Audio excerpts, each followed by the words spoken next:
The night was heavy with rain, the kind that battered rooftops like impatient fists demanding to be let in. Inside the brothel, however, no one paid attention to the storm outside.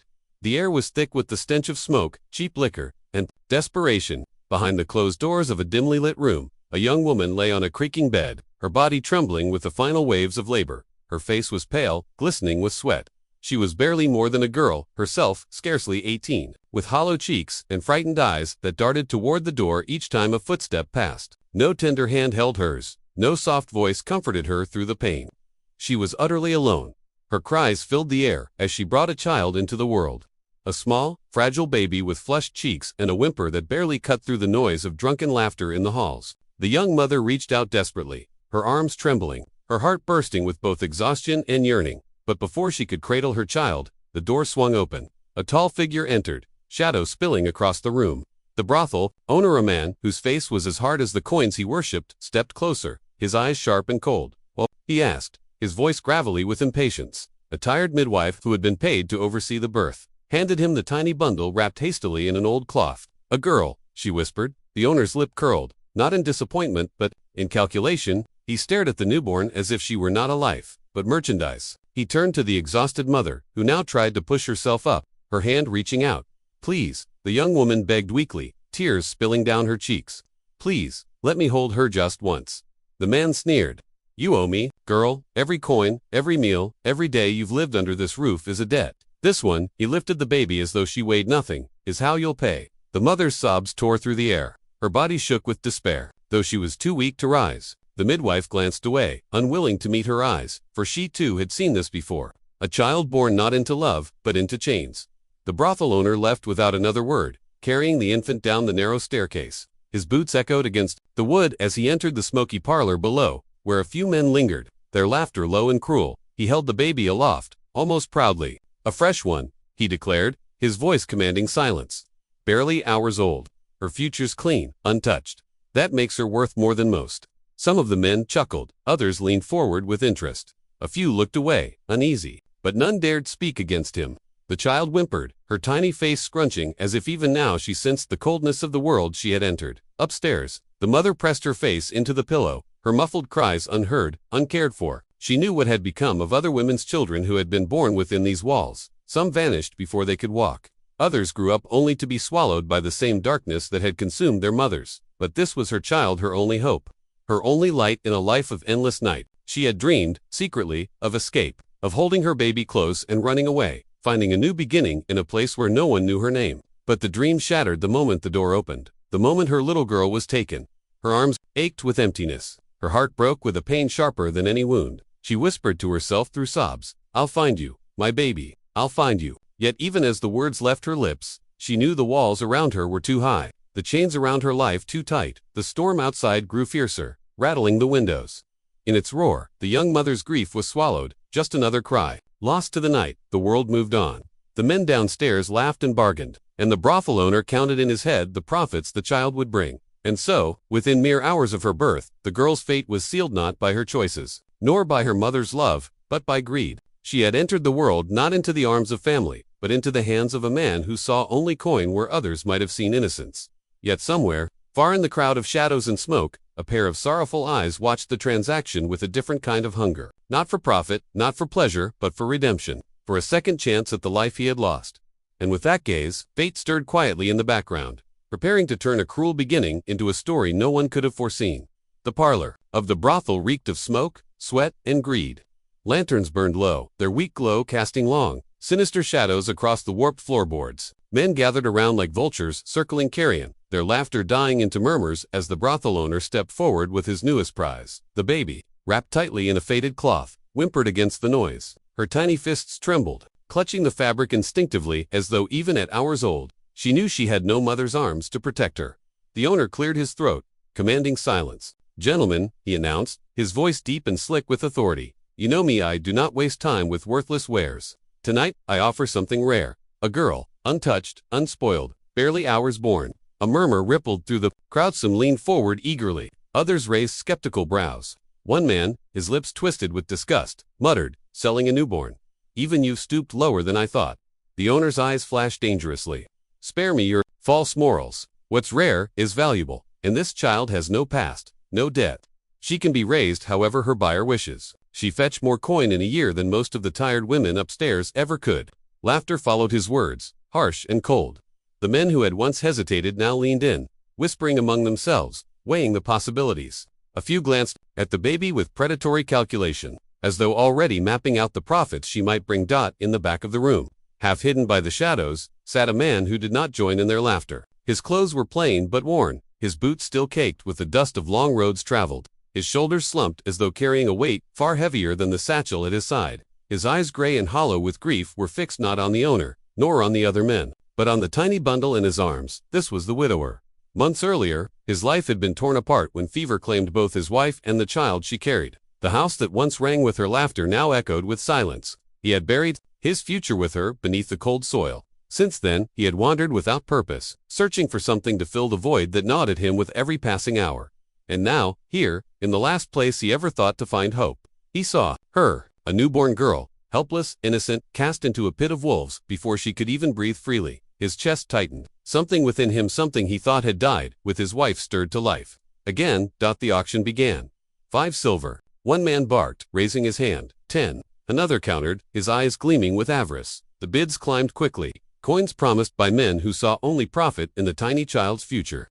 The brothel owner smirked, enjoying the competition, his fingers twitching as if already counting the wealth. But in the corner, the widower's jaw tightened. His heart hammered against his ribs as the numbers rose. He had not come to buy anything that night. His purse was not heavy, and his will had been weak for so long. Yet as he looked at the baby, he felt his wife's presence beside him, her voice whispering in his heart, "Don't let her be taken. Don't let her suffer as others will." When the bidding reached 30 silver, the room fell into silence. The brothel owner nodded, preparing to close the sale. Then, the widower rose. His voice was low, but it cut through the smoky air like a blade. 60 heads turned, murmurs rippled. No one doubled a bid unless they were desperate or foolish. The owner's eyes narrowed. 60, he repeated, as though daring the man to retract.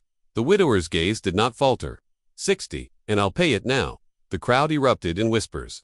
Some laughed at the madness, others watched in silence, uneasy, for they saw something in the widower's eyes that they could not understand, something not born of greed, but of grief and fierce resolve. The brothel owner hesitated, then smirked. Double the price was too tempting. He thrust the baby toward the widower. Yours, then. Paid in full, and she's no longer my problem. The exchange was quick. Coins clinked, heavy and final, as the widower handed over every last piece of silver he had carried. His hands trembled as he took the baby into his arms. For a long moment, he simply stared down at her tiny face, her whimper softening as though she somehow knew she had been spared.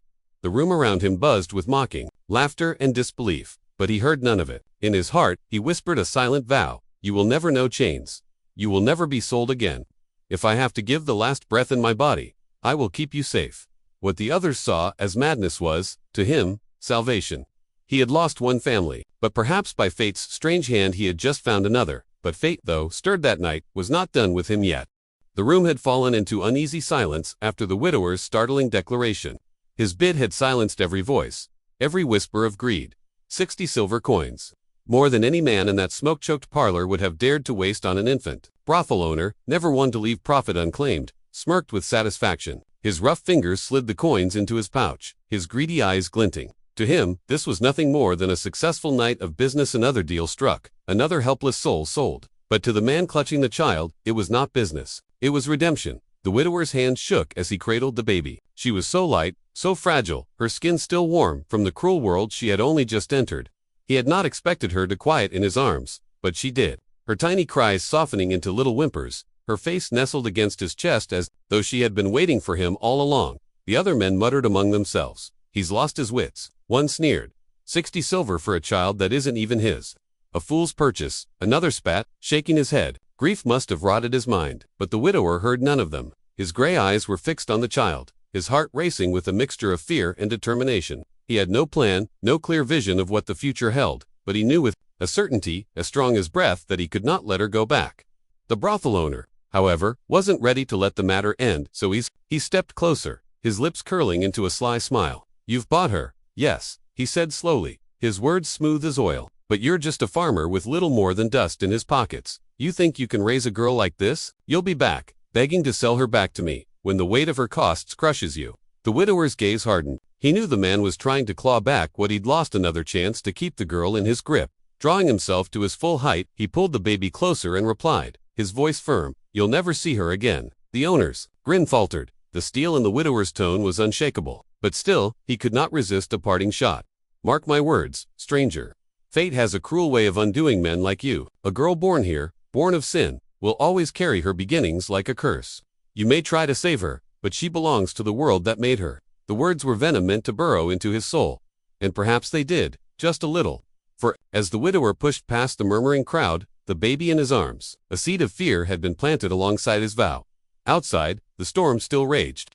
Rain slashed across the dirt streets, thunder rolled in the distance, and the world seemed intent on washing itself clean. The widower pulled his worn cloak tighter around the child, shielding her from the bitter cold. Each drop of rain that struck his face felt like a baptism, as though fate itself was demanding proof of his resolve. He whispered to her, though she was too small to understand, "You're safe now. I won't let them take you. Not while I still breathe." The baby shifted slightly, her small fist uncurling to press against his chest. The simple touch pierced his heart like sunlight breaking through clouds. He had not felt this alive, this determined, since the days when his wife still stood beside him. But his vow came with a price. The 60 silver coins he had paid were everything he had saved, every scrap of wealth left after burying his family and leaving his old life behind. He now owned nothing but the clothes on his back, the aching sorrow in his chest, and the infant girl in his arms. Behind him, the brothels. Lanterns flickered dimly, swallowing him into the storm. Inside, the owner grumbled as he poured his winnings onto the table, coins clinking like mocking laughter. "Let him think he's won. Time will break him. It always does." But the widower, trudging into the darkness, did not feel broken. For the first time in many months, he felt a flicker of something he thought was gone forever: purpose. Still, in the recesses of his mind, the brothel keeper's words gnawed at him. Was he a fool to believe he could erase the child's beginnings? Could love truly shield her from the cruelty of the world? The storm howled louder, drowning out his doubts for now. With each step into the rain, his grip on the child only tightened. She was not just a newborn sold like a coin purse in a den of wolves. She was his now, his to protect, his to cherish, and though the night was dark, he clung to the faint hope that the dawn might bring more than survival, that it might bring the chance to begin again. The widower's cottage sat at the edge of the village, where the fields stretched wide and empty beneath the restless sky. It had once been a place filled with warmth, where a woman's laughter rang like wind chimes in the summer breeze, and the scent of bread lingered from the hearth. But since her passing, the house had grown quiet, the silence so heavy that even the floorboards seemed to groan under its weight. When the widower pushed open the door that night, rain dripping from his cloak, the emptiness rushed to meet him. The storm still pounded outside, but in here, it was as though the world held its breath. He set the baby down gently on the old wooden table, her tiny body wrapped tight against the chill. For a moment, he just stared. The fire had long since gone cold. The bed in the corner was neatly made, untouched, for months. A basket of his late wife's weaving sat half-finished by the chair, dust covering the strands where her hands had once worked. He felt the ache return to his chest, that hollow, gnawing grief that never truly left him. But then the child stirred. She whimpered softly, her face scrunching, as though she, too, felt the weight of the silence. And in that sound, fragile as it was, the widower felt something shift. Awkwardly he moved to rekindle the fire. His fingers, rough from years of labor, fumbled with the flint, but soon flames licked at the dry wood, casting the first glow the house had seen in months. He held the baby near it, letting the warmth chase away the damp from her tiny body. "You'll need better than this old place," he muttered quietly, as though speaking to his wife's memory. "But it's all I have." At first, he did not know what to do. He had never fed an infant, never wrapped one properly. His wife had prepared for their child with care, sewing little clothes, gathering herbs to ease fevers, humming lullabies. That now echoed in his memory like ghosts. She had been ready to be a mother. He had been ready to be a father until death stole that future away. And yet, fate had placed another child in his arms. Clumsy but determined, he fed her goats, milk from a rag, holding her close as she drank. Each small sound she made, each tiny breath, each swallow felt like proof that life had not abandoned him completely. Still, the doubts came. As he sat rocking her in the wooden chair, the wind howling through the cracks in the walls, he wondered, what right did he have to raise her? Could a man with nothing but grief and a crumbling cottage give her a life worth living? His gaze drifted to the mantel, where a faded shawl of his wife's still lay folded. She had worn it the day they planted the apple tree in the yard, the same day she had told him she was expecting. He closed his eyes, and for a heartbeat he could almost hear her voice whispering encouragement. Love is enough. Just love her. So, he tried. Day by day, the widower stumbled through fatherhood. He rose with the sun to tend the fields, carrying the child in a sling against his chest. He whispered to her as he worked, telling her stories of the earth and sky. Of her mother, she would never know, but who, he promised, would have loved her fiercely. At night, when the loneliness crept back, he sang her the lullabies his wife once hummed. His voice cracked, raw with sorrow, but she never seemed to mind. Sometimes, when she smiled in her sleep, he felt as though the house itself softened, the silence no longer so heavy. Still, the cottage remained a place of shadows. There were no visitors, no laughter beyond the baby's coos. Neighbors spoke of him in hushed tones, some pitying, some suspicious. Why would a man spend all he had on a brothel-born child? They whispered. What madness drives him? But the widower paid them no mind. He had no need for their approval. All he needed was the fragile life in his arms. One evening, as the sun sank behind the fields, painting the sky in strokes of fire, he stood at the window with the girl cradled close. This house has been empty too long, he whispered. But with you here, maybe it can live again. The baby stirred, her tiny hand clutching his finger, as though sealing a silent pact.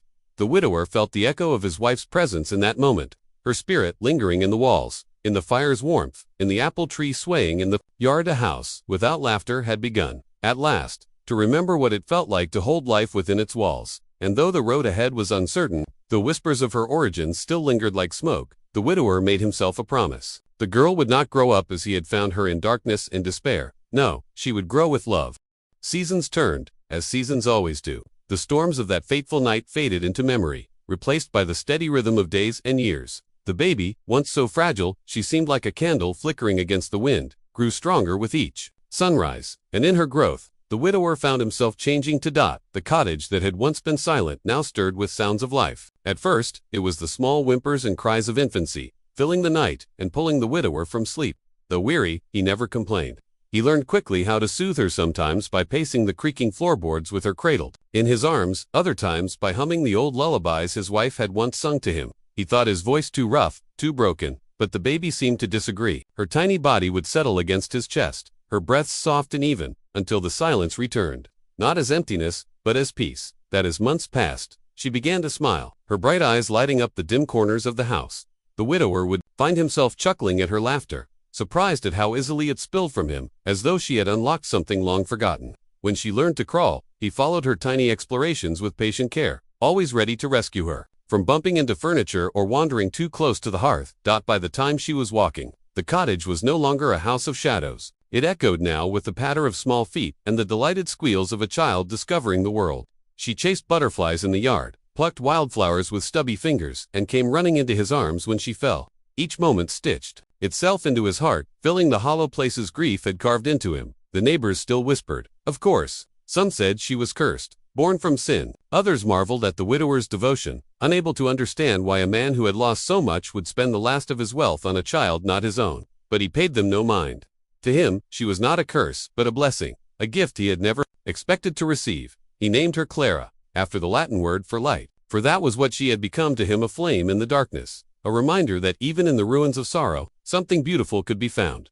Clara grew quickly, her hair shining like wheat in the sun, her eyes wide with wonder.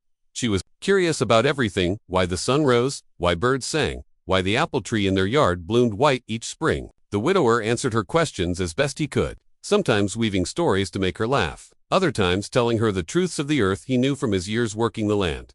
Their bond deepened not in grand gestures, but in the simple rhythm of life. She sat beside him as he mended tools, her tiny fingers trying to copy his work. She toddled after him through the fields, her laughter carrying across the rows of crops. And at night, when the stars glittered above, she would rest her head on his shoulder as he told her about the constellations, his voice low and steady, his heart swelling with a love he never thought he'd feel again. But with that love came fear. The widower often lay awake, staring at the ceiling, while Clara slept beside him. The brothel owner's words echoed in his memory. She belongs to the world that made her. He feared the day Clara would ask about her mother, about her birth, about the secrets he could not bear to tell. How long could he protect her from the truth? How long before the whispers reached her ears and shattered her innocence? Yet when he looked at her in the morning light, her cheeks rosy, her laughter bubbling like a spring, those fears melted, if only for a while. He told himself he would protect her for as long as his body and breath allowed. One evening, when Clara was about 6 years old, she climbed into his lap by the fire and touched his rough, weathered face. "Papa," she said softly, "why do you always look so sad when you think I'm not watching?" The question pierced him, but he smiled and kissed her forehead. "Because I had no light for a long time, Clara, but now I do, and I don't ever want to lose it." She giggled, wrapping her small arms around his neck. You won't, I'll stay with you forever. He held her close, eyes stinging with tears he did not let fall. Children could not keep such promises. He knew, but in that moment, her words were enough. The bond between them was more than father and daughter, more than rescuer and saved. It was a bond forged in loss, strengthened by love, and destined to be tested by the harsh hands of fate. For though the widower had given Clara all he could, the world beyond their little cottage had not forgotten her. And soon, its whispers would grow louder, reaching even her innocent ears. By the time Clara turned 8, the village had grown used to seeing her at the widower's side. She was a lively child, full of laughter and questions, with a spirit as bright as the morning sun. Wherever she went, her curiosity left trails of joy, chasing after chickens, braiding wildflowers into her hair, or running barefoot through the fields. Her life was simple and beautiful. But to others, she was not just Clara, she was the brothel child. It began as whispers, small enough to be ignored. Women at the market would glance at her and lower their voices. Old men shook their heads and muttered about bad blood. Children, repeating what they heard at home, sometimes pointed and giggled, calling her names she didn't yet understand. The widower noticed it first. He heard the murmurs behind his back, saw the sideways looks, felt the weight of judgment in every gathering. Though most people said nothing to his face, the poison of gossip spread quickly in small villages. And Clara's origins, though never told to her, were a tale repeated in hushed tones. One afternoon, Clara came home with her brow furrowed, her lips pressed tight. She dropped the basket of herbs she had picked and climbed into the chair by the fire, where her father sat mending a tool. "Papa," she asked suddenly, "why do the other children call me a mistake?" The widower froze, his hands tightening around the hammer. He looked at her, at the innocence in her wide blue eyes, and his heart ached. He forced a smile and brushed a strand of hair from her face. "Children say cruel things when they don't understand the world. You are not a mistake, Clara. You're my daughter. That's all that matters." But Clara wasn't satisfied. "Then why do their mothers pull them away from me? Why do they whisper when I walk by?" His throat tightened. He wanted to shield her, to keep her wrapped in the safety of his love, but the world outside their cottage had already begun to creep in. "People fear what they don't know," he said softly. "But you must remember this: your worth doesn't come from what they say. It comes from who you are, and who you choose to be." Clara nodded, but the unease lingered. The whispers grew bolder as she got older. At the well, women exchanged knowing looks, their voices sharp. "That man's bought daughter. Mark my words. She grow into what she was born from." Others nodded, pitying or judgmental, and some spat the word brothel like poison. Though Clara did not yet understand the full meaning, she felt the sting of it. Her laughter became quieter in the village. She stayed closer to her father, seeking his comfort when the cruel looks became too much. The widower tried to shield her. He kept her busy at home, teaching her to plant seeds, care for animals, and read the simple books his wife had once treasured. In the safety of their cottage, she flourished.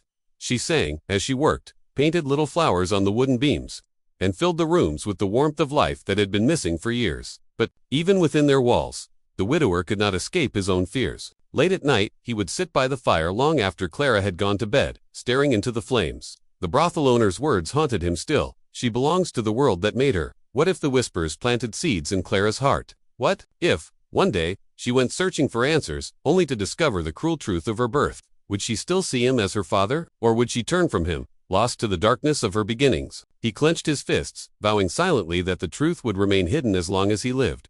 She deserved innocence. She deserved freedom from the chains of her origin.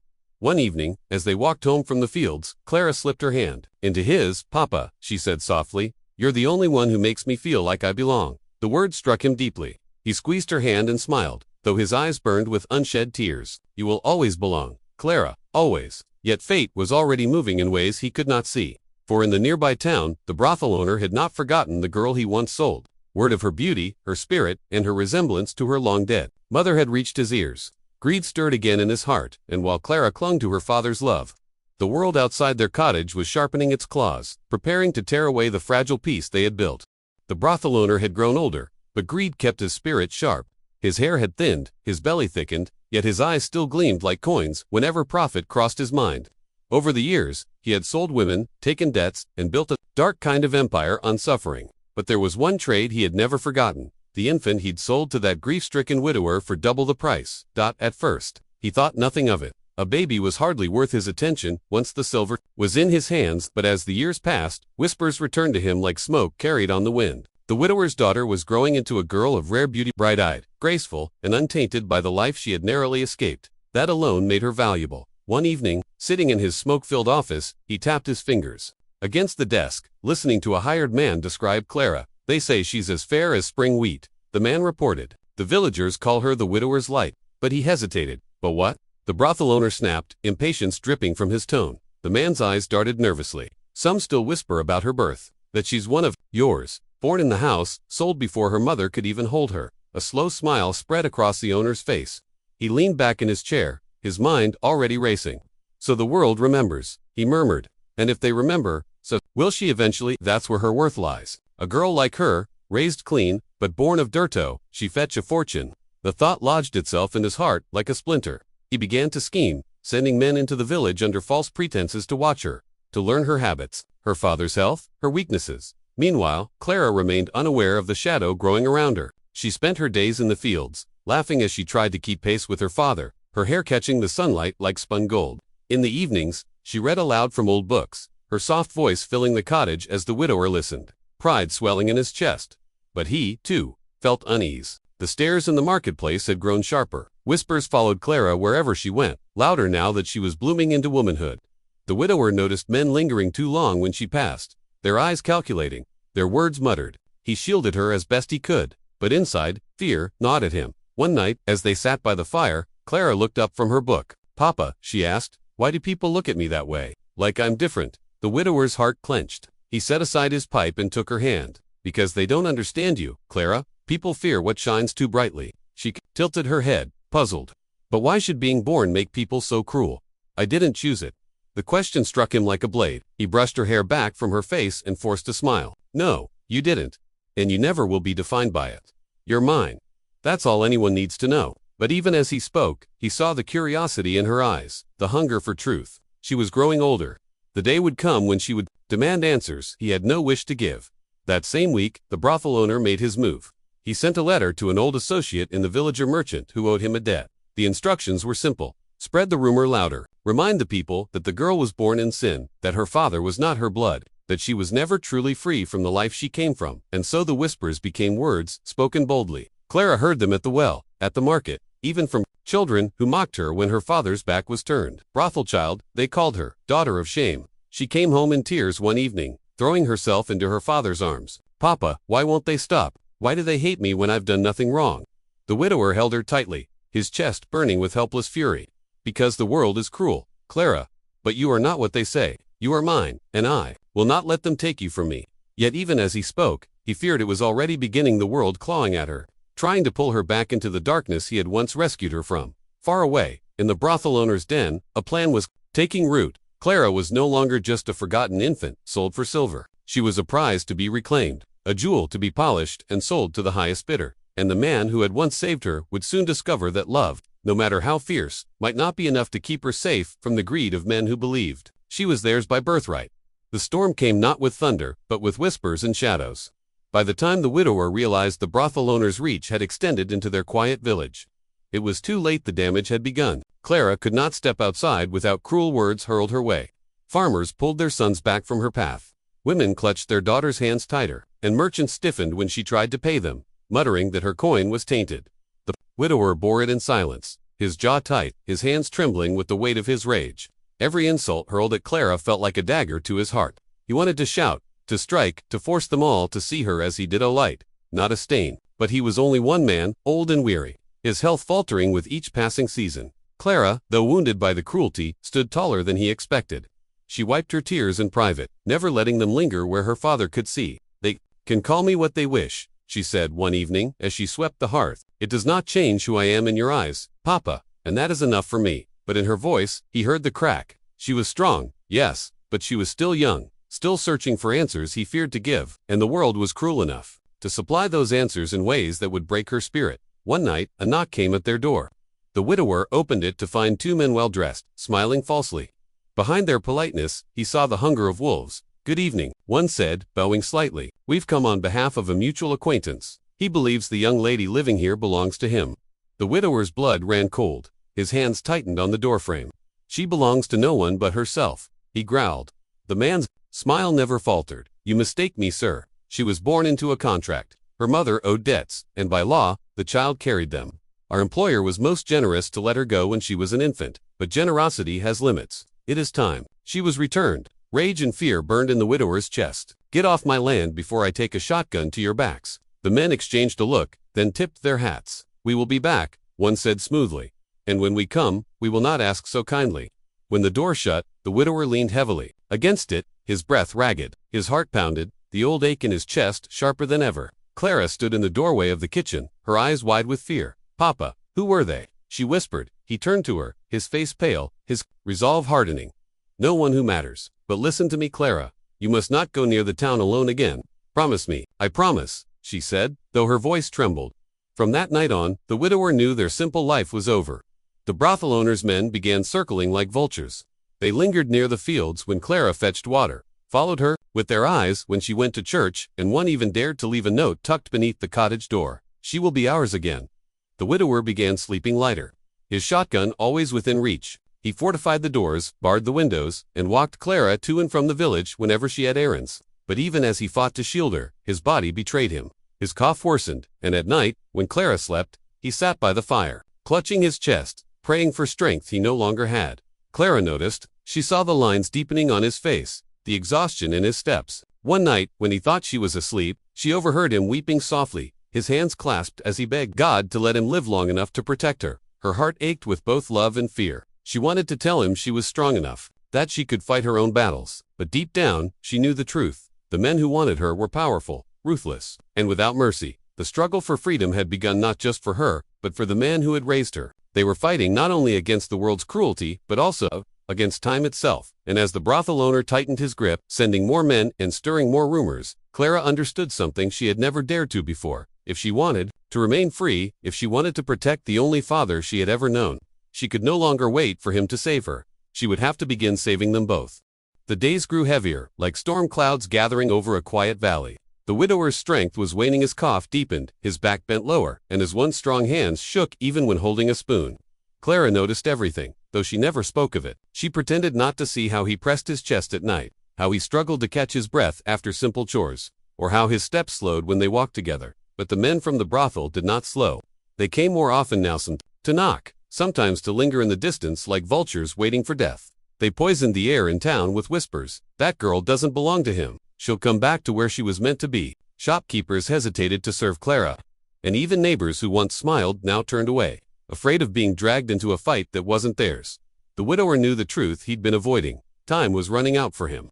And for freedom. One bitterly cold evening, he sat by the fire while Clara mended a torn dress. Her hands were steady, but her eyes carried shadows. He watched her for a long while, his heart aching with both pride and sorrow. She was no longer the helpless babe he had carried home wrapped in swaddling cloth.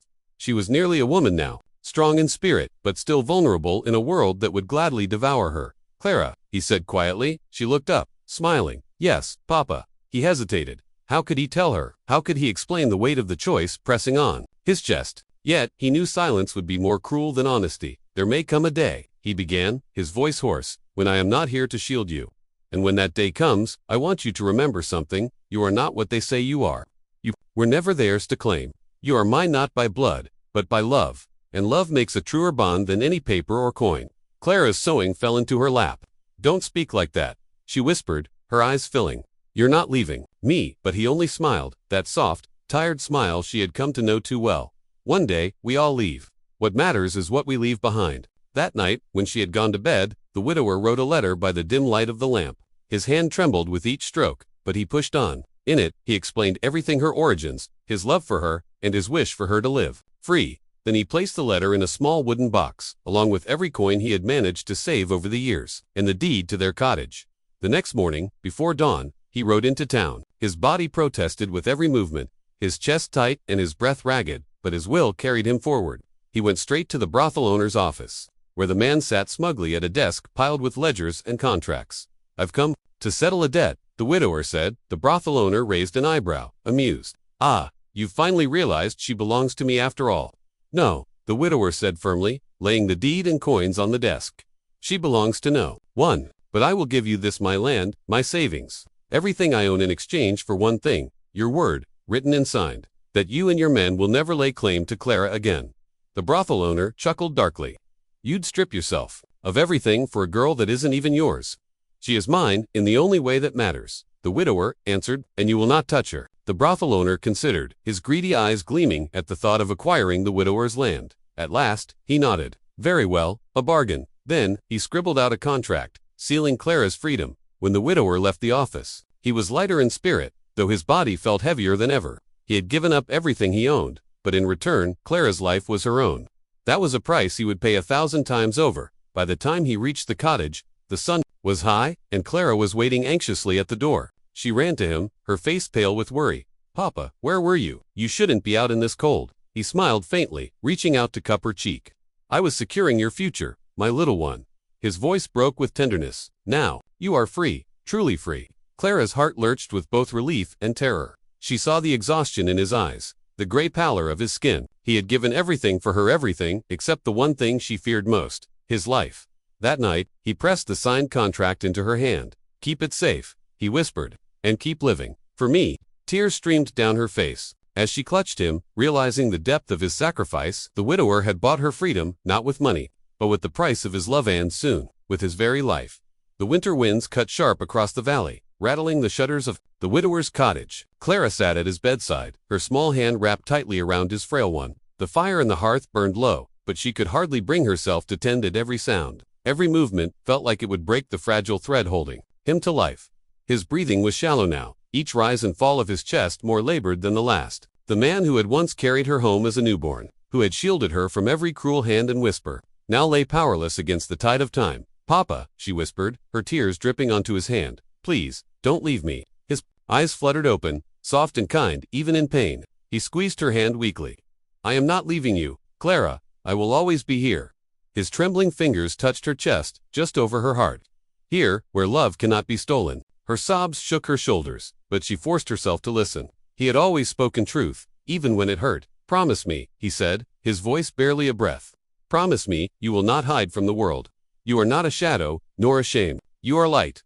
My greatest blessing, I promise. Clara whispered fiercely. I'll live. I'll carry you with me. He smiled faintly, and with that final gift of peace, his eyes closed for the last time.